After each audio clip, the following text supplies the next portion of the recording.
we see that Mejia is way out ahead. But that is not surprising me because it's part of a larger picture. Look, we are now talking about 7 special elections. And in every single one of them that we've had during the second Trump era, the Democratic candidates for the House have outrun the Kamala Harris baseline. You know, Florida won last year. I remember you and I were together. 23 points, 16 points in Florida, 6. Virginia 11, 17 points. Arizona 7, 17 points. Tennessee 7, 13 points. Georgia 14, 25 points. And while there are still votes to be counted here in New Jersey's 11th district, I will say at this point we're probably looking at an overperformance of at least 10 points when all the votes are said and done. So 7 special elections, and in every single one of them, the Democratic district for the House of Representatives has outperformed Kamala Harris's baseline by at least 10 points.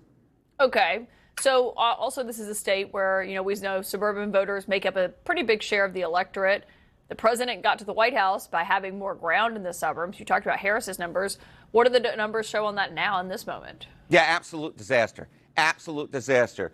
New Jersey 11th to me is very much part of a trend. What are we talking about in the polling data? Well, we can see it right here. Just take a look here. You talk about suburban voters on Trump. You look at Fox News polling back in October of 2024 versus Kamala Harris. Look at that. Donald Trump was leading by 2 points. You come to this side of the screen. Look at how far down he's gone. His net approval rating now 20 points underwater among registered voters who are in the suburbs, suburban registered voters. So we are talking about an over 20-point shift. So what we see in New Jersey 11th, to me, it's going to be seen throughout the nation come this fall if these numbers hold.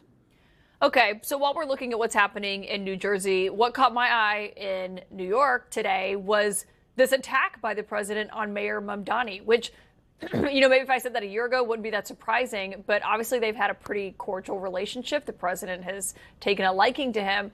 Today, he said he's destroying the city with his new tax policy, going after wealthy people who own property but don't actually live in the city.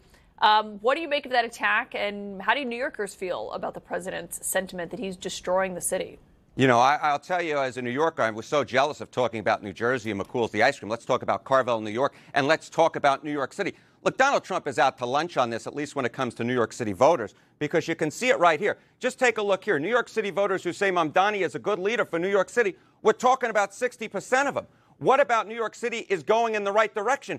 55% of New York City voters say that. So maybe Donald Trump is just jealous because Zohran Mamdani is far better liked in New York City